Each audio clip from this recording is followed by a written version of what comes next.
Hello, everybody. Welcome in to the NBA Front Office Show. I'm Trevor Lane, joined by Keith Smith. We got a great show today. We're going to talk about what's real and what's not around the NBA. Some amazing stuff happening around the NBA right now, but is it sustainable? That's what we're going to dive into. Plus, we've got some pretty big news topics before we get there. Make sure you guys do subscribe to the YouTube channel. Turn on those notifications as well. Keith, right before we came on, we got a little breaking news that is certainly unfortunate. And I'd like to just dive into that first and foremost here. Bradley Beal out for the season due to a fractured hip. I know he had struggled a bit for the Clippers, but man, the Clippers swapped out Norman Powell, brought in Bradley Beal to essentially be his replacement. We talked about what a great value it was for the Clips. And now here they are, no Bradley Beal for the remainder of the season. This is a tough blow for a Clippers team that's already struggling. You and I called their game the other night against the Hawks where they came up short down the stretch. Yeah, this is one where this team, almost everything has kind of gone wrong. And I went back and was pulling some clips and things of the game we called. And obviously we were calling the game, so we weren't hearing what the broadcast was saying. And it was the Clippers broadcast. And they were like, man, just another game like this where we just can't pull it out. And it's only going to get harder from here. And this is one of the dangers when you build an older team. Injuries that come up, sometimes these injuries, and it's clear this is a hip fracture. This is not something that just a younger guy would bounce right back. But I mean, we hear a lot with the elderly and hips. And, yeah, but Bradley Beal is not. He's not 80. I get it. But it's like Kawhi, right? He has this ankle sprain. He's been out for a couple weeks now, and Ty Lue didn't, beyond saying he's going to be out for a few more games, didn't really give a timeline. Is that something that he would have been back from if he was a little bit younger? Again, Kawhi linked the injury history, who knows? But this is the worry. I mean, look at that. Every rotation guy other than Collins and Zubac is over 30 for this team. I mean, just a older team that is going to go through some stuff. And for them, no, Norman Powell was not traded for Bradley Beal, but he was traded knowing they were getting Bradley. Exactly. That was a big part of why they made that trade to get John Collins. It was basically saying, all right, we've got enough guard depth now. Let's fill a front court hole by moving out Powell and just swap out that way. And this is rough. I mean, I don't know. We're going to get to it when we do our look at the standings and what's real or not. But I don't know if the Clippers are going to have any kind of major turnaround here. Yeah, that's the concern now for the Clippers. We'll get into the standings, of course, but we certainly praised the Bradley Beal move for the Clippers as a worthwhile gamble, as all deals can be a little bit of a risk, right? But we thought this was an overall pretty smart move, and now you're going to be without him. Now, for a team that is suffering on the defensive side of the ball, this should mean more Chris Dunn. This should mean more Derek Jones Jr., more opportunities for some of the younger guys as well. So, look, it may not be, especially given the fact that Beal has struggled so far this season. Maybe this is not the end of the world for the Clippers. But you look at the standings right now, 3-7, and we've cautioned how difficult it is to catch up in the Western Conference. It's still a blow to your firepower. But Keith, you and I talked about this the other night on the broadcast. Chris Paul seemingly out of the rotation. Does this maybe change that situation? Yeah, I mean, even with Beal out the last handful of games, Chris Paul hasn't played. He's had 2 consecutive DNP CDs, and I went through as best I could through his game logs for his entire career, which took a minute because Chris Paul's been around for a while. He's never had consecutive DNP coach decisions in his career until in the last 2 games, and that is incredible. And Chris Paul was really, really good last year. This year, gotten off to a slower start. And sometimes with older players, that's how it happens. It just, when it goes, and that's it. And it's been rough. So I don't know. We mentioned it in the game we called. Cam Christie is getting regular minutes right now, as essentially the backup 2 guard for this team. So we'll see. They've got a couple other options, but maybe Bogdan Bogdanović gets back in the rotation. He's another veteran guy who's not playing regularly for the Clippers. So Ty Lue's going to have to pull some stuff here. I don't want to step too much on our standings topic when we get into it, but yeah, 3-7, this is rough. And I kind of was thinking when this news broke, like, all right, and we talked about this a little bit on the broadcast too. Do you get in front of things a little and maybe try to trade some vets? Clippers don't have control of their own pick for the next few drafts. So you're not going to just outright tank. But if you could move some vets, recoup some draft capital that way, and then put yourself in a position to be, better set up moving forward with a boatload of cap space and all that. We'll see. I'm glad you flipped back. Bradley Beal, that $5.6 million player option, that's probably getting picked up now because I can't imagine coming off a hip fracture in your mid 30s. No one's going to want to be jumping at, hey, here's more than a minimum type deal. So we'll probably pick that up, and then we'll see where it goes from there. It'll be interesting with the Clippers because the challenge is they don't have control of their future draft capital. Yeah. And so that's where if you are selling off some of your veterans and trying to, bottom out and all of that, you don't want to get stuck in any kind of a long-term rebuild because you're just going to fuel everybody else's rebuilds that possess your picks right now, including the Oklahoma City Thunder, who already have way more picks than they need. Yeah, because they need that. Like, I need another piece of candy. The Clippers, let's talk that real quickly since we're on it.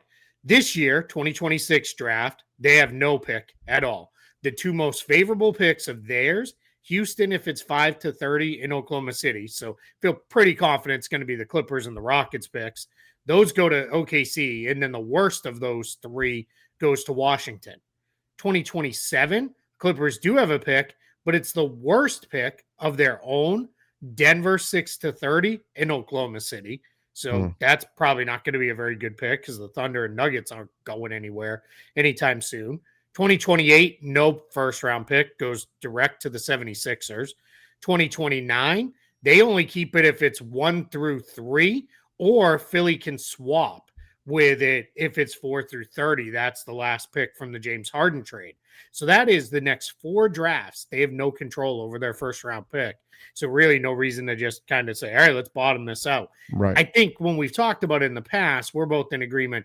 They're not going to do that anyway. They are probably going to end up with, whether it's this coming summer or they delay and it's one more summer. I mean, look at that 2027 year. It's Ivica Zubac, and then the rookie who hasn't even played really at all, Niederhauser. That's it. That's all they've got on the books. And then next year, they've got all these team options, and Harden could opt out and all this other stuff. We're in a spot where somewhere in the next couple of summers, they're going to have a ton of cap space, but they're not going to use that as like the Nets have, where it's, hey, let's take in some bad contracts and we'll rebuild through the draft, because they don't have the draft picks. They're going to look to, all right, what can we get for 70 to 100 million in space and rebuild this thing very quickly on the fly?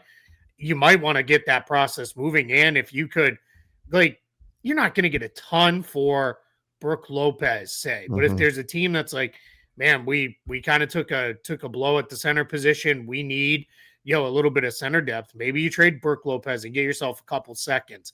Maybe you trade James Harden. If somebody was like, we'll give you a late first for James Harden, maybe you look to do that just to kind of get things moving already.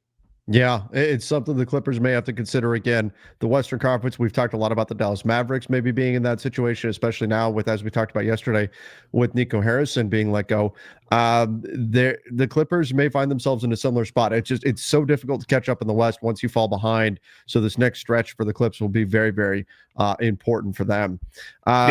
Keith, I always hate negative injury news, but we got to talk about it. Jaylen Green, out 4 to 6 weeks, hamstring injury again, man. And he was really playing well, I thought, for the Suns. Looked smooth out there, was hitting his shots, getting to the rim. The step back was there, and now he's gone again, out for Phoenix.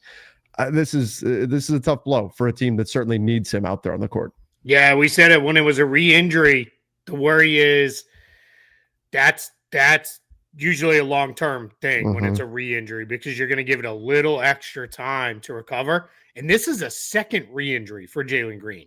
Had the hamstring issue early in camp, and then when they were on their trip, I believe they went to Macau, was it? And played in the preseason. He was ramping back up and re-injured it then. That cost him the first couple weeks of the season. Came back, played a great first game back, second game back. Hamstring goes out on him again. And now we're in a spot where Jaylen Green's going to be out for a month and a half. And I know this maybe sounds crazy. maybe got to think about getting your Christmas shopping done, but that's Christmas or New Year's, right? Which is, I mean, how 2025 feels like it just, see you later. Thanks. I don't even really remember you, but it's absolutely incredible that, we're that close. But yeah, Jaylen Green, just a really, rough blow. Suns team, we'll get into it a little bit more here in a minute. They've been pretty surprising out of the gate. I think, they've taken advantage of some of these other Western Conference teams that haven't been so good. Yeah, they've certainly been feisty on any given night. They've been difficult to handle. I think defensively they've been a bit better than we would have expected. But he only played 2 games this season for the Suns, and one of them obviously was cut short due to injury. I mean, he was good in the one game that he fully got through. So just a tough spot to be in if you're Jaylen Green and you're the Phoenix Suns. Yeah, here it is. 29 points. Yeah. The one game that it was awesome. And he was fantastic. Yeah. It was making everything look really good. And you kind of could get the sense of, I don't know that they went out and like targeted Jaylen Green in that trade. I think that was more about, all right, here's a salary that makes things work for us. But you could see how him and Devin Booker together could kind of work. And now we'll wait a month or two to see it again. All right. The All-Star format has been released. US versus World All-Star format. Keith, is this it? Is this the ticket? Is this what will ultimately fix the NBA All-Star game? No, and I'm a very outspoken, I don't know that it needs fixed. Like, why? Like, who wants guys going out there and going full out? Especially, if you have no interest rooting wise, sure, you want that because that'll create the best basketball game. But I think if you're a fan, like, all right, we could say with all confidence, Luka Doncic will be one of the world all-stars. Yeah. You want Luka Doncic in a game that means nothing, going out and playing absolutely as hard as he can and going all out? Oh, I was already stressed enough when he played for Slovenia over the summer. I don't need that in my life. Yeah. And that, obviously, he's going to go all out because that's for his country. Sure. I'm sure there'll be a little bit more competitiveness to this because you're going to have the world guys are going to want to win. But, yeah, I don't know. I think we just need to just go back to East versus West, pick the best guys. It should be 15 guys. Regular season rosters are now 15 guys, but play each guy and just kind of see where it goes. And then, there's this round robin format where they're each going to play each other and then they're going to play this. It's very funny. This reminds me of I deal with this at almost every weekend in the fall and spring. It's a youth sports tournament. Yeah, it's like a youth soccer, tournament set up here. So 12-minute games. I don't even know. I mean, I guess you could play pretty hard in a 12-minute game. Yeah, it's it. It's one quarter. So yeah, I don't really know. But I don't know what to expect here and how this is going to look. I mean, we'll see. I don't think it's going to be bad by any means, but I don't know. I'm kind of okay if the game itself is just, hey, it's a showcase of let's watch some guys shoot really long shots and cool dunks and I don't know. That doesn't ever bother me. It's people who have romanticized the All-Star games to they act like it's like Game 7 of a playoff series out there from when they were kids. And I very clearly remember Magic Johnson in a year where he wasn't even on an NBA roster taking half-court hook shots until he made one. You know what? I didn't care. It was a cool moment. Sure. Why are we, making it out like these All-Star games were these absolute wars for a while? They were certainly more competitive. And I think the part that people remember is when they do get competitive in that last quarter. Yeah. People remember those moments. And that still happens. Today we just haven't had a good one in a long time. I think if you want to make the All-Star game competitive, scrap the All-Star game. That's me. Maybe it's an extreme idea, but I've talked about this before. I think players care about being All-Stars. I don't think they want, and again, like you said, maybe fans shouldn't even want them to compete that hard in the game itself. So still name All-Stars, but then make the final game of the NBA Cup. Now you would have to restructure the schedule. So that's the logistical challenge of doing that, but make that the All-Star weekend have the final game of the NBA Cup tournament be that. And then you're going to get a good competitive basketball game to cap off All-Star weekend. Your challenge there is I don't think the players would ever agree to it because the guys don't want to their give up time their off. break. Yeah, that's it. They want their week off. Whether, especially if you're, if I'm the 12th man on a team, like, yeah, let me get out of here and get away and go home, or more often than not, go to a beach somewhere in the middle of That's what I February. do. Then me, having to load up and go to, I know this year it's in Los Angeles, so they're not gonna have any issue getting anybody to go, but load up and go to, some cold weather city for a few days to play or whatever. But yeah, I'm with you. I think that'd be great. Just more, thinking about it, realism wise, I just don't think anybody, would I buy agree. off on that. But I don't know. You make the money pool big enough, maybe then they're like, okay, let's, all right, that's worth giving up my time to go play for. There could be tweaks that come, but I'm with you. I think at some point, maybe the consideration is just, all right, we're not going to do the game. I mean, the NFL doesn't do like a real game anymore. And, but With the also, I Pro don't know. Bowl? Yeah.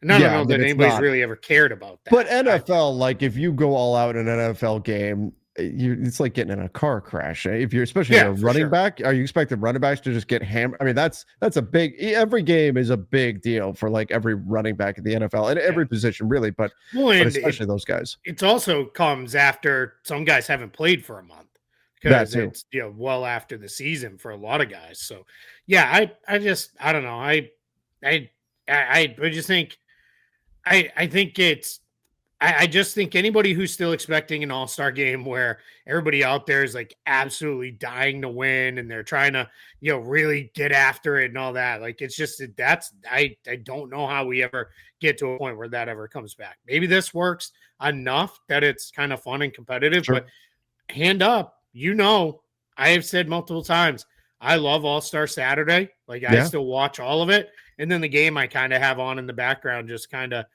doing it while I catch up on other things. Yeah. Yep. And maybe that's the way it's going to be. Yep. All right.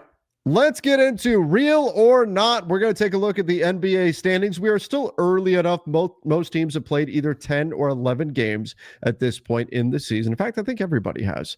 I think we're there now. Either 10 or 11 games at this stage. Oh, there's some with 12 as well. Okay.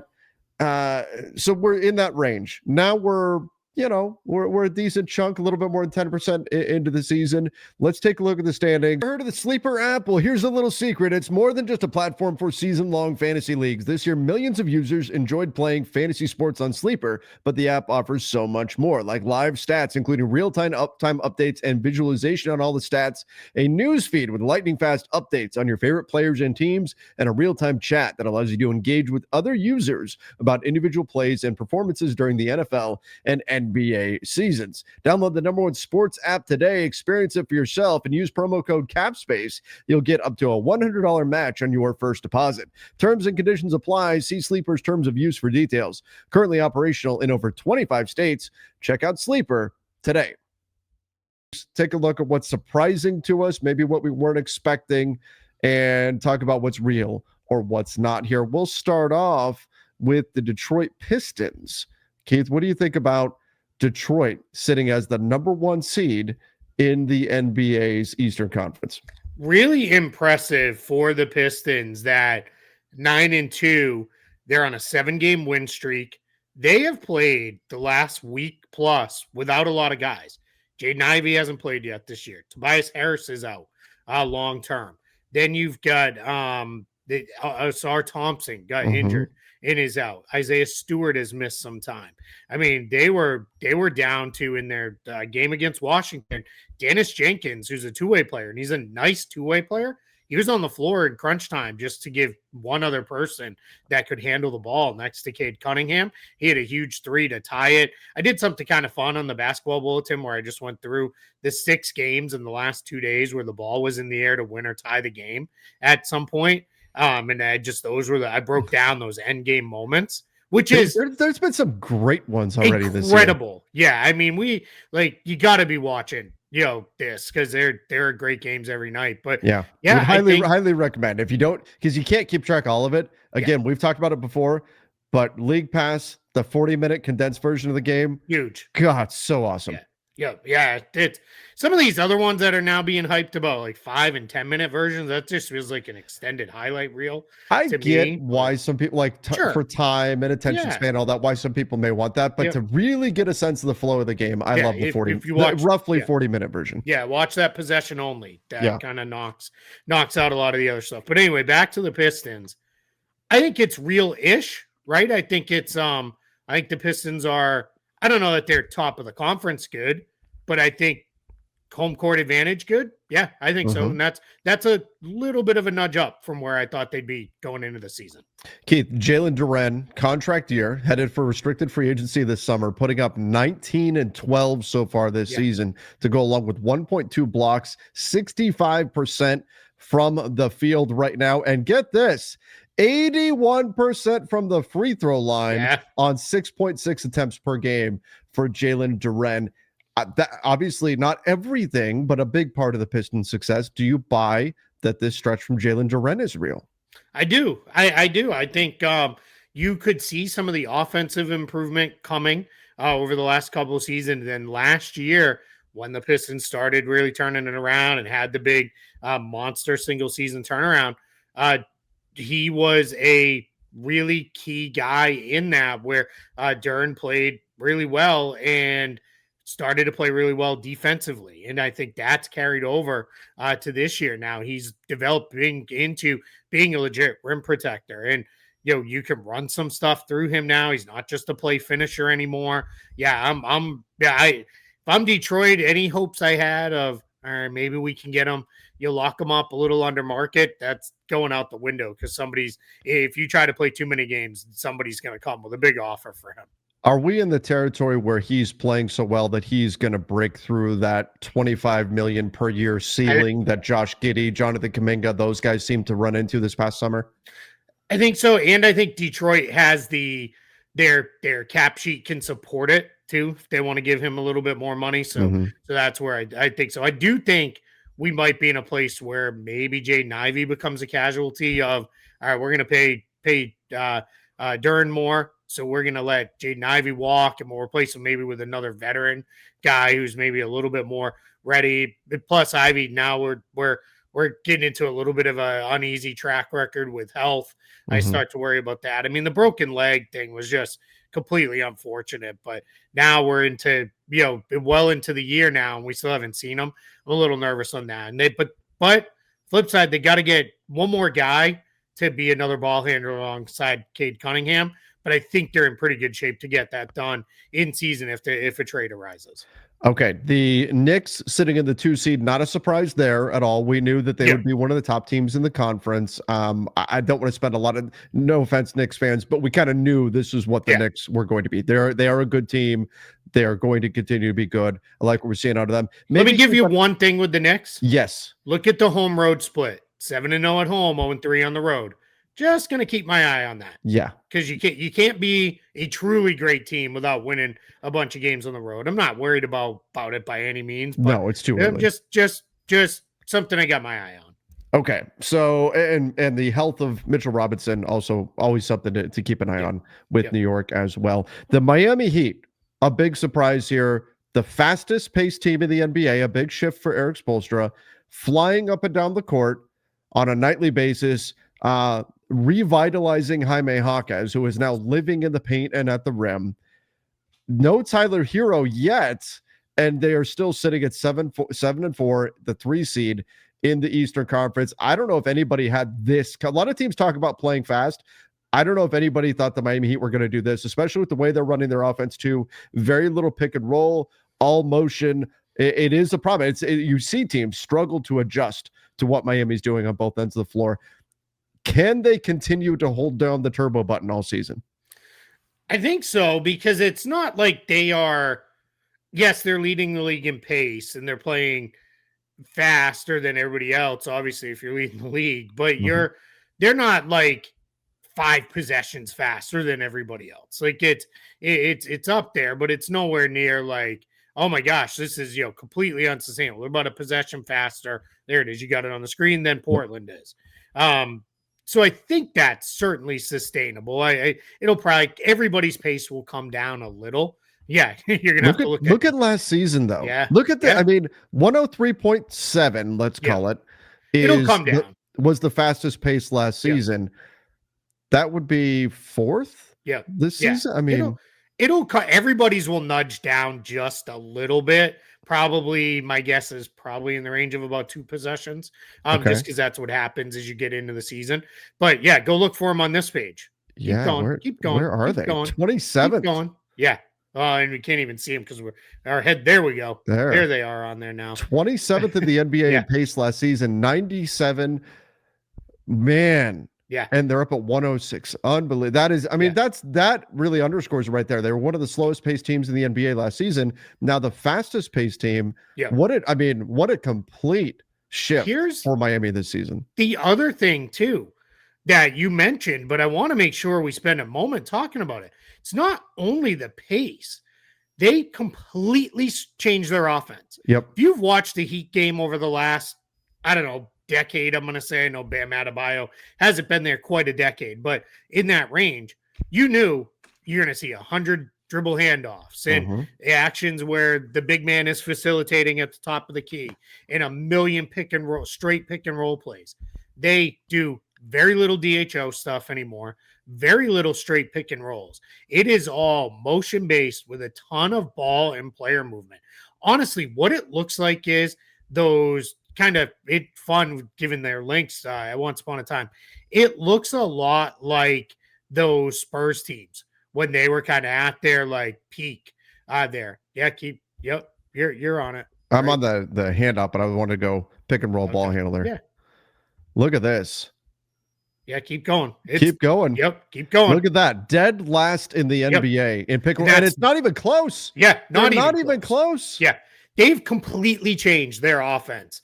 And it's really cool. And this is the offense that the Grizzlies were trying to run at the beginning of last season. And their players were like, nope, we hate this. Get it out of here. So they have a lot of Miami for years has prioritized players who are really smart, really versatile, and can do a lot of stuff. And you mentioned Jaquez, like he fits perfectly in this. So, yeah, this team is they're it got to the point the last few years. I'll be completely honest. I didn't want to watch a lot of Miami Heat games because it was like, all right, another DHO, another pick and roll, and you're working for an isolation. And if Jimmy Butler is engaged tonight, then it'll probably be okay. If he's not, it's probably gonna be a little rough. And here we are in a spot where, man, now we are getting a Heat team that is a ton of fun to watch. I will caution this because I think what Miami's doing is sustainable in terms of the pace they're playing at, especially they're going to get Tyler Hero back. That's going to diversify their offense even more. It's going to give them another guy that can pass, dribble, shoot. So important in this scheme. They are flying up and down the floor. However, there's also the element of surprise. And that will wane as the season goes on. Sure. As teams start to see what Miami is doing, get experience with it, prepare for it, that will start to go away as teams are better equipped to deal with what Miami is throwing at them. I'm not saying it will drastically change Miami's fortunes here, or they will suddenly become a lottery team or something like that, but they are right now in that phase where they're catching teams by surprise. So I'm curious to see what the next month plus looks like as teams start to really get scouting intel on Miami and start to prepare for them. Especially those other East teams that are going to see them 3 or 4 times in a year. West team, it's kind of hard, right? It's one of the things people I think don't always get about the NBA is you don't really game plan for an opponent in the regular season unless you've had a couple days off because there just isn't time, especially if you're on a back-to-back or you finish a game, you fly in, you have a day in between. That's just treatment. There's no real practice happening there. You're kind of just, rest, treat, and then you get back to it. And there's only so much you can do. Yeah, you're going to have scouting reports and all those things, but where they are playing such a different game from the entire rest of the league, I think that'll give them a little bit here. As we wrap up with Miami, just going to call it out again, 5-0 at home, 2-4 on the road. So just let's keep a little bit of an eye on that as the season moves along. Okay, the Cleveland Cavaliers, they've dealt with injuries, but Keith, we've seen certainly some strong moments from their offense, which is is going to be what really drives this team forward. They've been good through certain stretches of the season here. I think Cleveland is going to be just fine, and I would expect, if there's anything to what I'm saying about teams starting to catch on to what Miami's doing, I would expect the Cavs to be the team to jump up into that top 3 spot and continue to do it, especially as they get healthier. Fingers crossed, though, on Darius Garland and that toe situation. Yeah, we need him to get Toes healthy. crossed, I should say. Yeah, there you go. They need to get Max Strus back. That's probably going to be sometime in January or so before we see him. But yeah, let's see, what happens with the Cavs. But I still think Cavs Knicks probably going to be our top 2 teams in the Eastern Conference by the time we get there. What may be a little bit different is maybe the gap won't be quite as wide. I thought we were going to have those 2 at the top of the conference with a pretty good gap behind them, and then we'll see. All right, let's talk a little bit about Milwaukee. Not necessarily a surprise where they're at. I would be a little surprised that they're tied with the Cavs, but injuries and all of that. But Giannis, my goodness, if we had to vote today, and it's way too early, obviously, but if we had to vote today, is he the MVP? He's up there. Yeah, I mean, it's like a broken record. Giannis, Jokic, SGA, right? Like, pick who you like best out of those 3, and I think Luka will insert himself in there when all is said and done. And I think let's hope for the next several years we can just kind of write those 3 in and pencil, and then pick a 5th guy each year. But yeah, I mean, those are for my money, those are the 4 best players in the league, and Giannis is doing it, and Giannis is doing it with a ton of usage. Yeah, I think this is the 2nd highest usage rate of his career this year, which is also kind of crazy. Had another year where he had to do even more than this, but I think they've hit on a pretty good mix of guys around him. They've got some pretty good shooters. Ryan Rollins and Cole Anthony are giving him great minutes at the point guard spot with Kevin Porter Jr. out. They've got fairly good depth on the team. Kyle Kuzma's coming off the bench and seems to have kind of adapted to that role and is starting to really settle in and give him some good minutes. So yeah, I think Milwaukee is the 5th, 6th was about where I thought they'd be in the standings, and I think that's probably about where they'll finish up. Keith, he's had 2 seasons where he's had higher usage, and it was 2022, 2023, 2019, 2020, both higher, but not by much than this season in terms of his usage percentage. It's up there. He's doing a lot of heavy lifting, but you're right. There's some other guys. Miles Turner, of course, being a factor there in Milwaukee as well. They've been good. But then let's get to the big surprise. The Philadelphia 76ers. Keith, we said it heading into the season. This is the hardest team to slot. Yeah, because injuries, you never know. But even with injuries, even with guys missing time, we haven't seen Paul George yet. Joel Embiid's been dealing with stuff, and yet they're still 7-4. And it's the young guys, it's the guards that are driving them. Some impressive stuff so far from Philly. Yeah, they had a buzzer beater win over the Celtics last night. We're recording this on Wednesday. On Tuesday night, they got that win when Kelly Oubre had a putback right at the buzzer, and this was without Embiid. Good news on Embiid is nothing structurally wrong with his knee was found, so hopefully it's just a bout of knee soreness, and this is the other knee, so maybe it was just something, right? Just felt something, and to be honest, if you feel something, be super cautious. And we said it before, like Philly was they were hard to place, right? I think we both just kind of threw them in the middle of the conference and said they'll either be better than this or they'll be way worse than this, but I don't know. So split the difference. But Maxey he's at another level. He's, certainly all-star, pushing all NBA level. VJ Edgecomb's been good. Grimes has been good. Kelly Oubre's been awesome for them this year. They're getting good minutes from Andre Drummond and Dembana, knowing that Embiid is kind of in and out. Embiid was actually starting to look better in the last couple of games he played. So let's hopefully maybe they can go. Credit to Nick Nurse, who has to coach almost kind of 2 different teams, because there's one when Embiid plays. And then there's Paul George this is the longest ramp up. This must be, climbing Mount Everest level of ramping up here, because it's taken forever. But if he's going to play, I assume at some point, because they say he's, getting closer, but we'll see. And that'll be interesting to see how he kind of fits in. If he can just come in and kind of give them what Jabari Walker and Trendon Watford have been kind of giving them, is just, hey, kind of do a lot of different stuff for us. Like, he's obviously way overqualified for that, but you can't change things to where, all right, Maxey, go stand in the corner while the two vets, run things. Like, this is Tyrese Maxey's team now, and you just got to let everybody else needs to kind of slot in around him. So when you look at Philly, Tyrese Maxey playing a lot of minutes, but he's been absolutely fantastic. Is this real? I still think ultimately they need their guys back and healthy to be sustainably good, especially just the workload being put on Maxey right now.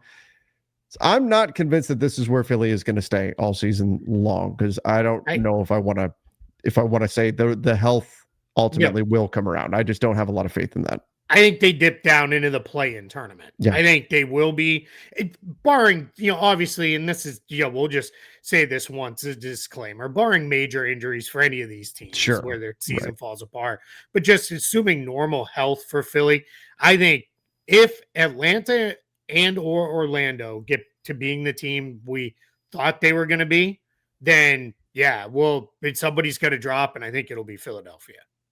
All right, let's talk about the surprising Chicago Bulls, who are now on a little bit of a slide here.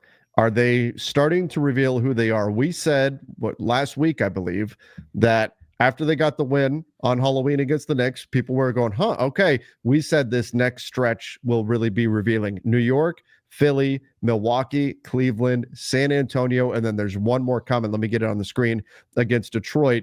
That stretch was going to be really important. Well, since that win on Halloween, they are 1-4, suffering losses to the Knicks, the Bucks, the Cavs, and the Spurs, and a blowout loss to the Bucks. 6-point loss to the Cavs, 4-point loss to the Spurs.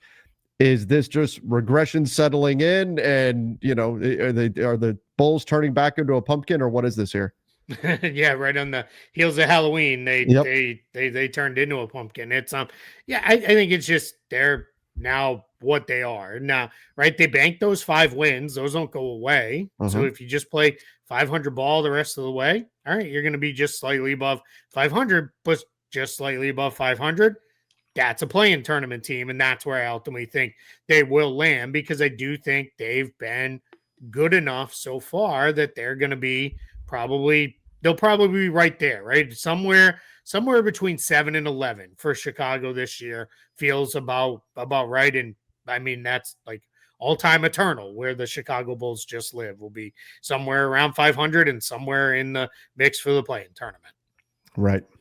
That's their slotting right now. It's where they've been. Toronto, pleasant surprise here that they're the 8th seed, moving on up. I had a little bit of faith in Toronto. A little bit. It is a little bit of a quirky lineup, but they've still got some talent here on this team. Brandon Ingram, as long as he's not throwing anything, he's been able to put the ball in the basket for them. And they've got an interesting squad here. I think the Raptors do. I'm not saying they're going to make a push up in the standings, but they're right about where I kind of thought they would be, and that's in the play-in tournament right now. Yeah, and that's where I had them too. I had them in the play-in tournament as well. Again, probably right around a 500 team. That'll probably be about what they are. It's like you said, it's a weird team. It remains a weird team. On the nights when it all is kind of clicking and the shots are falling, they look awesome. On the nights when it's like, it's a little your turn, my turn, and guys look a little uncertain about where to be, then it doesn't look so great. But yeah, I think they're just going to be tough. You have to show up to beat them. You're not just walking in and going to roll over them by any means. Okay, let's talk about one of the teams that we said, actually, we'll double dip here. The 2 teams that we said both had good summers, Atlanta and Orlando. Atlanta in contention for having the best summer, but they've been hit hard by injuries. Trae Young still out for them. They've seen Nickeil Alexander-Walker miss time. They've seen Jalen Johnson miss time. Kristaps Porzingis. Yep. Yeah, they've suffered. So given the context of their injury situation, I'm not too upset with 6-5 for this Cavs team, or for this Hawks team, to have a winning record right now. And I think the ceiling is going to be much higher for them later on, if, knock on wood, they can get healthy. So all things considered, I'm not upset with the Cavs I keep calling the Cavs, the Hawks, wrong animal. Come on. The Hawks for being at 6-5 right now. Yeah, I think the Hawks and the Magic are both in just similar spots, where Hawks a little more explainable. Like you said, with the injuries, the Magic is just, it's been bumpy, and it's, Desmond Bain, it joins the latest in a long list of players who come to Orlando, and hey, guess what? You used to be a good shooter, but that doesn't happen here. So, Yeah, what is going I have on? no idea. Why? It doesn't make any sense. It's so funny too, because Stephen Curry calls, now it's called the Kia Center, now was the Amway Center. Mhm. Said it's one of his favorite gyms to shoot in because of the lighting. Like, he's like, it's always been one of my favorite places to shoot. It's just light and bright and, very easy to shoot in it. And I don't know, apparently that's how they fix it. You got to go get Stephen Curry, and that's not going to happen. So, Well, apparently, if you're shooting a fadeaway three over defenders at the that's true. buzzer, That whatever works as it is well. that's Yeah. happening does not apply in those instances. Yeah, just draw that play up again, several times, and just let them take crazy shots. But the Magic are showing signs, right? The defense is getting better. They're now middle of the pack. That's gonna continue to improve. The offense is sitting right around the 20 mark. It's, that sounds like, it's like, cool, dude, they're bottom 10, but the Magic have been a 20 or worse for a decade plus now since Dwight Howard left. So if they can get that nudging more towards the middle of the pack, that'll be good. I think they're going to be fine. One of Atlanta or Orlando is going to figure it out. They're going to push probably Philly down into the play-in tournament range, but I think it's only going to be one. I think I don't, unless one of those top 6 teams just has everything ruined by injury, or really top 5 teams. I think it's going to be hard for them to climb up out of this. Now, it's only like a game difference right now, but so it's not the end of the world. But I do think one of Atlanta or Orlando will get things going. Keith, I tell you something I believe in, and that's that the numbers will find their level. Water finds its level. Numbers will regress to where they are supposed to be. Maybe whatever this bizarre Orlando thing, I don't know, the curse of It's a Small World. I don't know what we want to call it here. The lightning lane curse. I don't know if they even have those anymore. But look, Des Bain, the worst 3-point shooting team or season he's had was 38%. Couple seasons ago, 38%. That's the worst. He's been above 40% multiple times, was 39% last year. I just don't buy that he is somehow suddenly a 28% three-point shooter. I think ultimately those numbers will regress to the norm. I agree. I'm with you on that. And I mean, this is an Orlando team too that they kind of helped usher in the idea of, hey, play a bunch of shooters around one big guy, right? That team that went to the finals, Dwight Howard and Rashard Lewis and Hito Turkoglu and guards, for days on that team, and that team was, really kind of ahead of their time there. And now we'll see. So yeah, I don't know. It's something's going to get better for those two teams, I think. All right, let's go to the bottom 5 in the East. We've got Boston, Charlotte, Brooklyn, Indiana, and Washington. We'll start with your Celtics, Keith. 5 and 7. They're a challenge most nights. They could be feisty. Lost, as you said, at the buzzer to the 76ers. But how are you feeling about your side there in Boston? Yeah, kind of about what I expected. I thought they'd be right around a 500 team. I thought they'd be slightly on the plus side, like 42, 43 wins. And maybe that still happens. I think their challenge is they kind of can't get out of their way at sometimes. Sometimes they turn it over too much. They don't have an efficient enough offense to do that. Their rebounding continues to be an issue. It's getting better, but late games, it's still been a problem. But the biggest thing for them right now is they can't make shots, and they're still letting 3-pointers fly left and right. But Peyton Pritchard, Derek White are really struggling to shoot the ball. Now, I think this is, if I say this a lot, and I've repeated this about them and a couple other guys, this applies to Desmond Bain too. This was like January, it'd be like, it's just a midseason shooting slump. When it's at the beginning of the year, it's like, oh my God, what's wrong with this guy? Is he ever going to be good again? Yeah. And it's that again, that will come back around. But all these guys are having to take harder shots. Now, what could change things is, let's say they are hovering around 500 and they're like in the play-in tournament mix. And then along comes Jason Tatum, all-star break-ish maybe. And they're like, yeah, he's ready to go.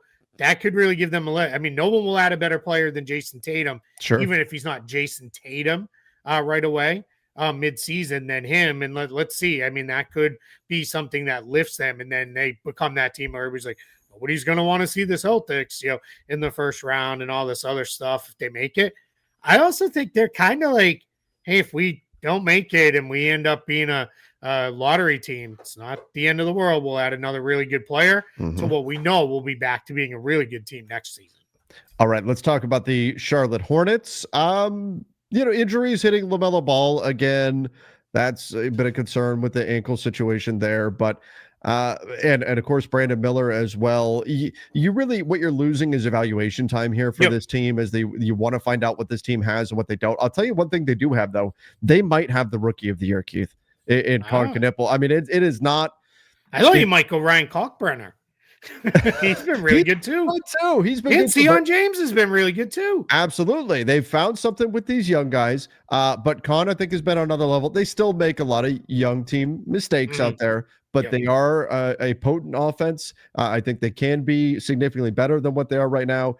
And with these rookies that they've added, okay, maybe we've got a little something going here in Charlotte. I still think they need to figure out what their long-term future is going to be with LaMelo Ball, but I think it's one more season of a lottery pick here for the Hornets, and then not this year, but maybe next year is the year they start to make the step forward.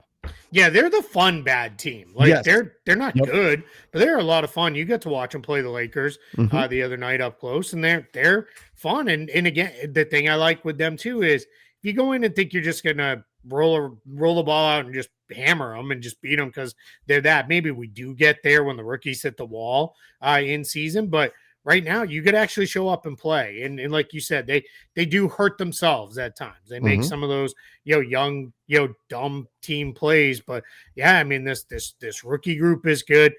Got to get Brandon Miller healthy. We got to see Brandon Miller for, 50 plus games, like get healthy, get back on the court, stay on the court. Cause they have to be in a position now where we got to start figuring out. Same thing with LaMelo Ball.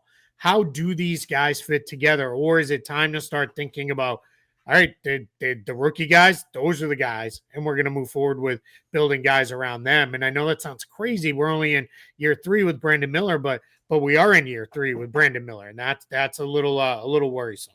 The Indiana Pacers would I'm sorry. Apologies to the Brooklyn Nets. I did not mean to skip you. Record. They all have the same record. Should we just lump them all together? Yeah. I mean, the Nets and the Wizards, this is intentional. Here's the difference between the two of them.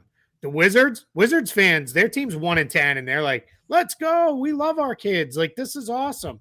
The Nets are 1-10. It's like, why are our kids in the G League?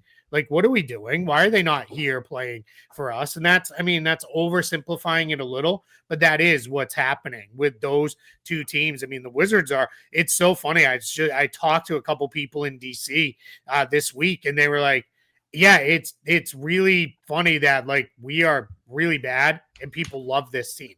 Like they are all kinds of fired up for them. And then the Pacers, we knew Halliburton was out, but then you lose Nembhard, then you lose the other guy, and then the next guy, and then the next guy. They're getting healthier now. Nembhard is back. TJ McConnell came back last night and played well. So they're going to start to play better basketball, but they've dug such a hole. But I think they're kind of in the position where, all right, let's add a really good high draft pick to Tyrese Halliburton next year, and we'll be right back in the mix to be an NBA Finals team again. Yeah, exactly. Okay. I don't really have anything to add there for the courtesy of the Pelicans. Sorry. Courtesy of the Pelicans. Thanks for our pick back. We appreciate that. Man, that wound up being fortunate for the silver lining, I suppose, for the Pacers that they, traded for their pick when they did, given the injuries that they've dealt with. Yeah, absolutely. So let's jump over to the top of the Western Conference. OKC, Keith, it just doesn't seem to matter, right? I mean, they lose players left and right. Next man up. Suddenly, AJ Mitchell's a thing, and the Thunder just keep on rolling. They have the best defensive rating in the NBA by a wide margin, and this team is they're phenomenal. They keep everybody out of the paint. They play feisty. They win the turnover battle on a nightly basis, and this team is they're rolling. They're rolling. No surprise they're at the top of the West, but maybe a little bit of surprise that they're doing this. They're still this good despite the number of injuries they've suffered. Yeah, without a doubt. I mean, this team is they're just good. Like I don't have a lot more to say than that. I mean, they're the best team in the league, and they're playing like the best team in the league. I mean, they are just they're not just beating people, they're killing people. And we talked about it a little bit on yesterday's show. Shai Gilgeous-Alexander basically said, like, yeah, I'm not satisfied with the title. and that's great. And one of the reasons he's not satisfied, he's like, we got pushed in the playoffs. Like, if we want to be one of those all-time great teams, we can't be getting pushed in the playoffs. And that's, if I'm a Thunder fan, I'm like, let's go. Like, I'm ready to run through a wall. And if I'm the rest of the league, I'm like, well, that's not cool. Like, now you just want to completely destroy everyone. And like you said, they're doing all this. Jalen Williams hasn't even hit the floor yet. Chet Holmgren's missed time. Lou Dort has missed time. Casey Wallace missed some games. And it's just, all right, next guy up, jump in there and go do your thing and help us win games. San Antonio certainly a surprise, being 8-2 right now, but Victor Wembanyama making his own MVP case. He's been absolutely fantastic. De'Aaron Fox now getting back out onto the floor. They've won their last 3. We said this was the team. If anybody was going to jump into that next tier in the West, this was going to be the team. But San Antonio may have actually jumped 2 tiers now, because we had OKC in a tier by themselves and then Houston and Denver in a tier of their own. San Antonio saying, I'm right up here with Houston as well. In fact, they actually have the better record between the two right now. So is this sustainable, though? Do you buy that this just is what San Antonio is now, and we've got another team added to an incredibly crowded field in the Western Conference? Yeah, I think maybe they dipped slightly, but they did all this without De'Aaron Fox, and now he's back and playing pretty well. Dylan Harper will be back. It'll be interesting to see how Mitch Johnson handles that 3-guard group with Fox, Harper, and Castle. Stephon Castle, there's been some messy turnovers in there, but his playmaking has gone way up. He's really starting to see the floor like a point guard. And the question was, is he a point guard? Where do we go? So that part is good. And it feels like they may not want to do it this year, right? Because with Wemby, you have such a long runway. But they may go into a position where it is, hey, maybe we got to move in us. Like, maybe we make a move. And that if they do that, then now all of a sudden you have to start being like, all right, instead of being a kind of fun young team, you got to start taking them a little bit more serious. If you're right there, though, and you feel like you've got a shot, what you don't want to send the message to Wemby, like, hey, we're okay with just waiting. Like, if you have the opportunity to go. You need to go get it and get it done. But yeah, right now sitting in the 2 seed in the Western Conference, they've been great. Wemby's been great. I love the way that he's not for the rest of the conference, but for the Spurs, I love that he has pulled back a little bit on the 3-point attempts. Isn't taking nearly as many. He's not letting teams off the hook, getting in the paint more, doing his work there. He's the defensive player of the year as long as he plays 65 games. I mean, that's happening. Give him the award at the beginning and then let everybody else play for the second place. He just has to play 65 games. As long as that happens, he wins it. Yeah, and that's it. Yeah, I mean, it's as good and fun as he is on offense. He's just a game-changing defender. So, yeah. All right, the Denver Nuggets sitting in the 3 seed right now. They are doing as good as we thought they would be. They've won their last 5, including last night against the Sacramento Kings. We'll talk about the Kings in just a moment, but the Nuggets are doing what we thought the Nuggets would do. They've just been absolutely fantastic, and they keep on rolling. And I don't even know that we're getting the absolute best version of Nikola Jokic just yet, but it's coming, and he's going to be a problem for anybody come playoff time. Yeah, Jamal Murray and Aaron Gordon have been really good. They've gotten really very little out of Cam Johnson. So that's a place where you could look for even more improvement with this team. Their bench additions, we said, all right, they went with these vet guys, Tim Hardaway Jr., Bruce Brown, Jonas Valanciunas, and they've all paid off. They've all been pretty good for them. There's been a couple games where Valanciunas has continued the long run of, Jokic goes out and everything goes to crap. But more often than not, it's like he comes in and, maybe they're not still outscoring teams by 10 or 12, but it's like, all right, we only got outscored by 2 or 4. And then it's like, okay, it's not Jokic come back in and now the game's tied or we're down, which is really good. So, I mean, they're really, really good. Like, there's just no other way to put it. I mean, and I think of maybe outside of the Thunder, who are on a whole other level, the Nuggets, like, they just know exactly who they are. Like, there's no real, there's nothing they're even trying to sort through and figure out. It's just, we know who we are. We're going to go out and we're going to do our thing. And that's going to result in another really good regular season and then a really, really tough team come playoff time. Keith, Aaron Gordon last season jumped way up to become a 44% 3-point shooter.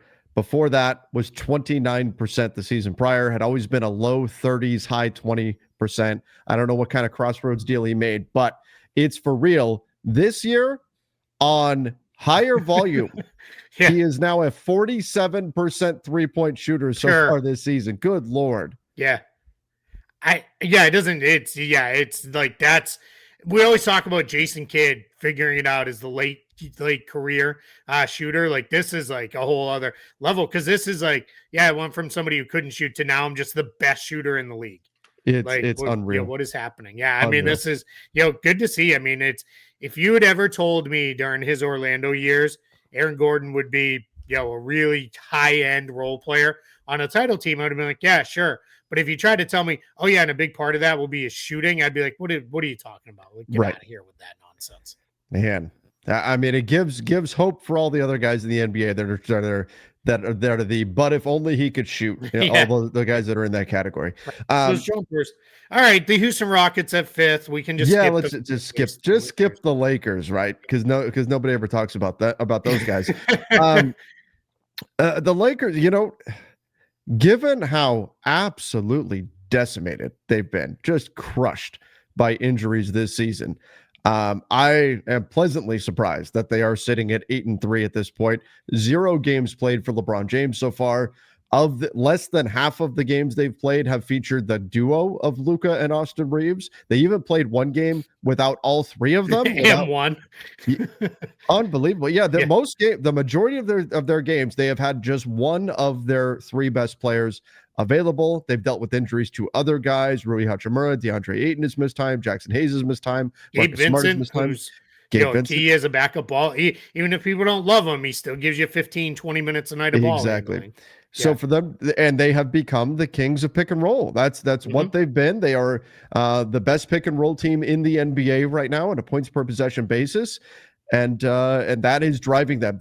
Some real defensive concerns, and we'll see what this team looks like once everybody gets healthy. LeBron is going to be working with the South Bay Lakers. Hopefully, he'll be back in about a week, maybe a little bit more, something like that. We're everything up in the air right now, but it's drawing near the return of LeBron James, and then we'll get a better sense of what they are. But given the injuries, you can't be upset at 8-3 right now on the season. No, this is, if you had told me they were 8-3 when the season was starting, like, okay, sure, like that seems reasonable. If you told me they were 8-3 with all the injuries, I'd be like, holy cow, like what happened here? And who took a massive leap up in the way they play? And some of that answer is Austin Reeves when he's played. He's been at a different level with that. And you're right, the offense has just been hyper efficient. So this is good to see, for the Lakers, that this is where they are kind of pushing things forward. So, and we did just get, Keith, a little bit of an update here from Dave McMenamin of ESPN as we're recording this. If LeBron continues to progress, he's with the South Bay Lakers right now, will be able to practice with the Lakers early next week when they return from their current 5-game road trip. If he's able to practice, that could indeed look at a November 18th return game against the Utah Jazz. That feels about right? That kind of matches what some of the reporting was in the last week, targeting when they came back from from the road trip. So, yeah, I mean, that's, and it's, I this because we've talked about this.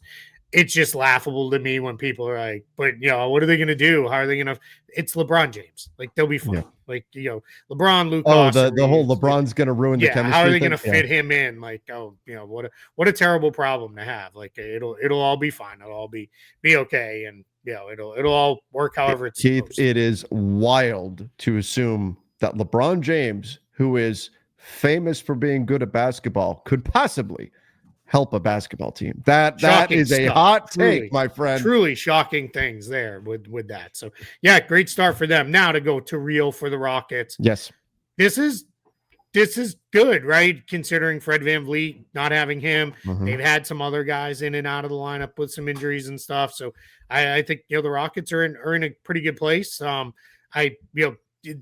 They defend, and I think they almost are like, let's just throw shots at the rim because we'll just go get them. Like after that, like there's times when it's like, feels like the offense is based around, we're just going to get an offensive rebound. So, it's I mean, this is, really good start for the Rockets.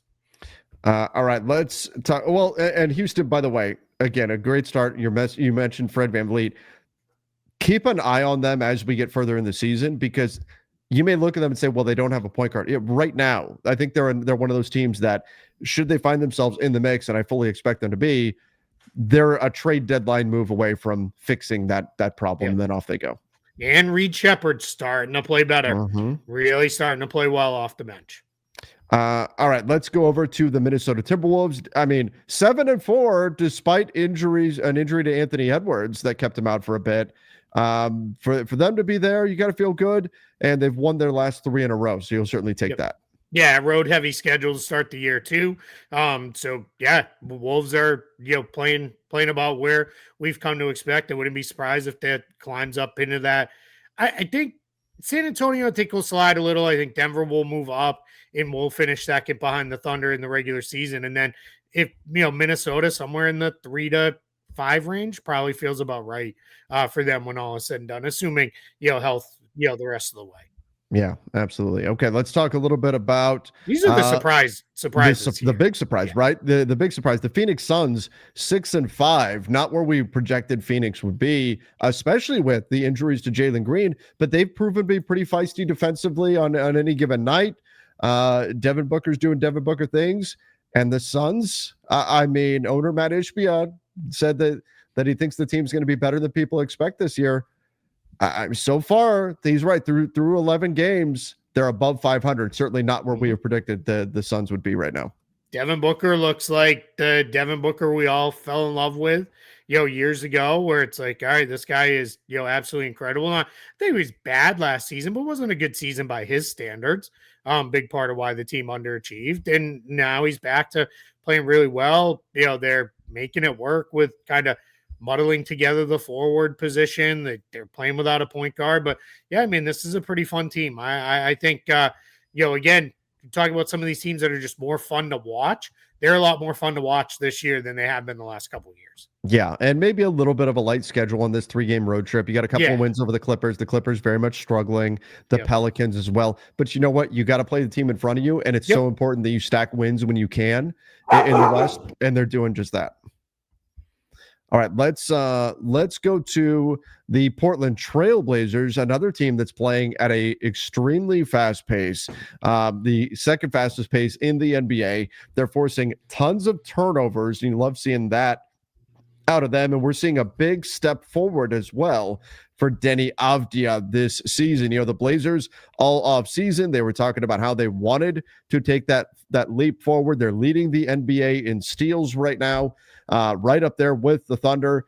And right now they're on pace to do it, to go ahead and take that step forward. They are a play-in team right now in the Western Conference, certainly not what they've been over the last few years. 5-5 on the season. Keith, this is a Blazers side that right now is making good on their promise to take a big step forward this year. Yeah, I think this sustains too. I think this will be real for Portland, where I think what will happen here is they're going to get a couple guys back eventually that are going to help. They're going to help them with some of the things that they need as far as ball handling and those other things, like Scoot Henderson will get back. But yeah, their offense can get a little wonky, and that's when they get a little sideways and they lose some games. But yeah, this is tough. Jeremy Grant, shout out to Jeremy Grant for taking that bench role that he did not want. It is playing great. He's going to be up there for Sixth Man of the Year. And you mentioned Avdija has been really, really good. And with Deni Avdija, what I think is going to be keep an eye on now with this new format, he could force his way into one of those international all-star spots where it could be there. And it's not like it's like, oh, well, we're going to pick somebody. Like, he'd be very deserving of it. But he, good player. Golden State, jump over there. This is a team where it's mostly about getting to the postseason healthy with the older group that they've got here. Have some, you've got a loss on your record to Sacramento. Look at the home road split. 5-0 at home, 1-6 on the road. Yeah, this has been ideal. A thing for this team for a few years now. They're just not good on the road. And Draymond Green calling guys out, saying they're not really committed to winning. That there's a lot of guys with their own agendas. Well, that's not what you want to hear. And blown out in OKC. Yeah. So it's they'll figure it out. I think again, if somebody slides, they'll be maybe in that top 6, but maybe not. Maybe this is, if San Antonio sticks and is fully for real, we may be in a spot where it's like, all right, Warriors, you're gonna have to do it through the play-in tournament again. Yeah, absolutely. All right, the Utah Jazz 4-7, and right now in the 10th spot. Keith, what's more surprising, that it's the Utah Jazz or that 4-7 is the 10 spot in Yeah, the Western Conference, where usually spot. it's not. Usually it's like you've got a few below 5 or above 500 teams that are in the 11 and 12 spots in the West. Yeah, it's that one for sure. It's that latter one without a doubt where, yeah, it's the record is surprising. And I think what we've seen is some of these teams have been injury related. Some are just, they're not as good as maybe we thought they were, at least early on. Some of them I don't think are going to end up being very good. And I do think we're seeing, all right, it's a little more balanced this year. Some of these teams in the West that we thought were going to be good, they're just, not the right mix of guys. And it's just not going to happen. Now, with Utah, all right, a lot of this is going to come down to, do the teams behind them want to push to get past them, or do the Jazz hang around, or do the Jazz, like we've seen them do two times in the past 3 seasons, say, nope, not doing this. Shut that guy down. Shut that guy down. Oh, he's got back spasms. He's got, an ankle injury that should be a game, and it turns into a week. Well, we'll see. But, fun start for them so far. All right. Unfortunately, Walker Kessler lost for the season, so they're going to have to deal with that as the season goes on. The Memphis Grizzlies, obviously some turmoil going on with Ja Morant and the Grizzlies, still adjusting to what Coach Isolo wants to run there and figuring all of that out. 4-8 on the season. Keith, I want to be optimistic. I do, but too. I don't know that this changes as the season goes on. Yeah, I wanted to say, all right, get yourself within a couple games of 500 and start getting your guys back. Get Zach Edey back, get Brandon Clark back. Yeah. Sometimes the team just seems unhappy, and they just seem unhappy. And I don't want to put all that on Ja Morant, because it's certainly not all on him. I think things have just gone wrong, and I think this team is much closer to trading Ja Morant and kind of resetting on the fly in a big way than they are to, oh my gosh, the Grizzlies are, 40-20 over their final 60 games and playing incredible basketball. I just kind of don't see it happening for them. Agreed. I think they kind of are what they are this year. The Clippers, we talked all about the Bradley Beal injury earlier. Yeah. They're struggling right now at 3-7. We saw them lose to the Hawks earlier. A few days ago. This is a team where defensively they're kind of a mess. They're a very slow pace, the slowest paced team in the NBA right now, walking the ball up. They're not keeping people out of the paint. And maybe that improves a little bit with Beal out, and you can rely on some of the younger guys, but they've moved Chris Paul out of the rotation. They're trying to get more youth and athleticism in there, but right now the Clippers just can't seem to get over the hump. Now, they get Kawhi Leonard back, and obviously that changes things quite a bit. So when I look at 3-7, are they going to continue to win at a 30% clip all season? No, I do think they will improve, assuming they get Kawhi back and healthy, and they can get some of these young guys up and running. I think they can improve. Can they improve enough to where suddenly they're in like the upper tier, not, even a playoff and not play-in tier in the West? I just don't see that kind of a run for them right now. Yeah, if out of this whole group of teams, I think they're the one I feel most confident in will right this ship and get, look at that good Mariner joke there with the Clippers. Well done by me. Well done. But they can get into the play-in tournament. If Utah falls out as we expect, I would pick the Clippers to be the team to replace them. And we talked about it. There's no motivation to lose because they don't have their own picks. So you might as well just kind of keep doing your best to move up the standings. They'll get guys back. Obviously not Bradley Beal, but Kawhi will be back eventually. But then the question is, for how long? How long is that going to be? It's almost encouraging that it's a sprained ankle that's out, because that's a different injury that presumably when he heals from it, it's not the knee stuff that's kept him out for before. But yeah, I don't know. I certainly have no faith in this team, and I just, even if they make the play-in tournament, they'll be in there for a game and then they'll be done. All right, the Sacramento Kings, 3-8 right now. I don't love the roster construction. We talked about it all season. Doug Christie had his comments just the other night talking about, keep the same energy, and then they went out and lost by 14. And then they lost by 14. Here's the problem with that the whole idea of keep the same energy. That's true for a static thing. Yeah. In my opinion, broccoli is bad. I'm going to keep the same energy towards broccoli because you know what? 10 years from now, I'm probably still going to think broccoli is bad. Sports are not a static thing. Teams change. What I want to Well, do unless is you're the Kings.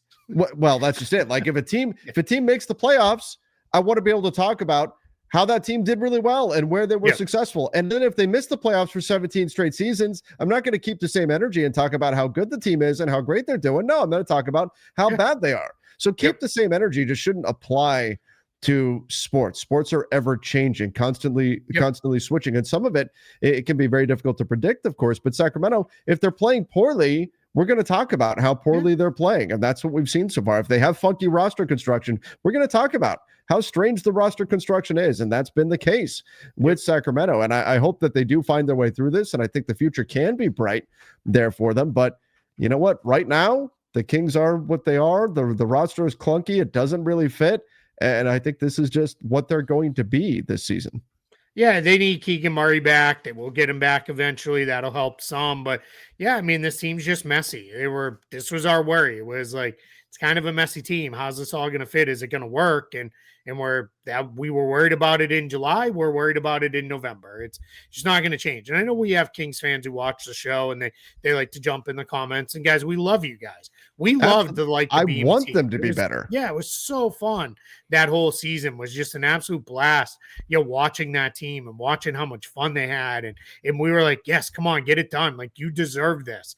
Get there into the playoffs and everything. And they finally did. And now it's just a little like, all right, now we're just back to these weird things. I think they just need a hard organizational reset. And I continue to believe it's from the top on down. You just, they make weird decisions all the way down through it. And it's, just showing up to, I don't want to hear any more of, next kind of big name on the market. And the Kings are going to go chase after that guy. Like, let's build a basketball team. Let's not just collect names. Like, I get stack of trading cards behind me.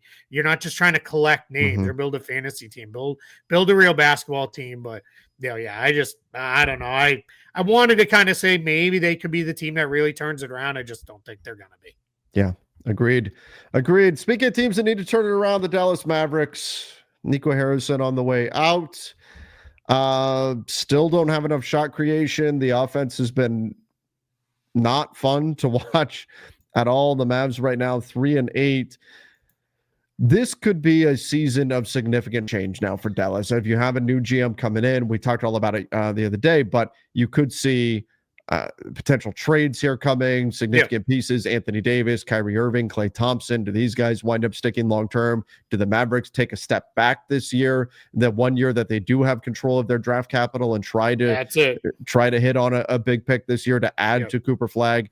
It could just be that's the hand they're being dealt right now. But things have certainly been a mess in Dallas. It felt like the other night when they were playing the Bucks, it felt like the whole arena was just imploring them to find some way to get a win, and they just couldn't do it. And the fire Nico chants raining down and all that. At least now they can move forward into whatever the next phase is going to be. Yeah, 7 of their first 11 at home, and they did not take any advantage of it. They're bad, and boy, is that Anthony Davis trade chatter getting real loud, real quick. We kind of thought that might be there, and we got the very curious wording. I believe it was from Shams that Rich Paul and Mavericks ownership have been in touch already. Is that in touch because hey, we're all in on this, or is that in touch on? Yeah, hey, maybe we need to start thinking about moving AD somewhere where he could do bigger things, and it's just they're just not good, and I don't know, maybe AD gets back and things start to look better, and then Kyrie can look better, but just how far are you going with it? That's my thing. All right, the New Orleans Pelicans traded away the Pacers pick. Whoops. Traded their own pick. Now, Derek Queen has been more than fine, Keith. I think he's actually totally exciting. The problem is right now they are 2-8 in the Western Conference. And when we talk about what's real and what's not, I don't know if this changes as the season goes on. Yeah, 100%. Just some injuries, sure, but all right, there's always injuries with Zion. I don't even know what to make of that, because I had one Pelicans. It's funny, most Pelicans fans are like, yeah, just, hey, whatever, we don't have our pick, but play the kids and just let them get experience. And I had one Pelicans fan was like, you're not counting on Zion, if we had him. And I'm like, when do you ever have him? Like, that's like, when a guy's hurt all the time, I'm just going to assume he's just going to continue to be hurt all the time.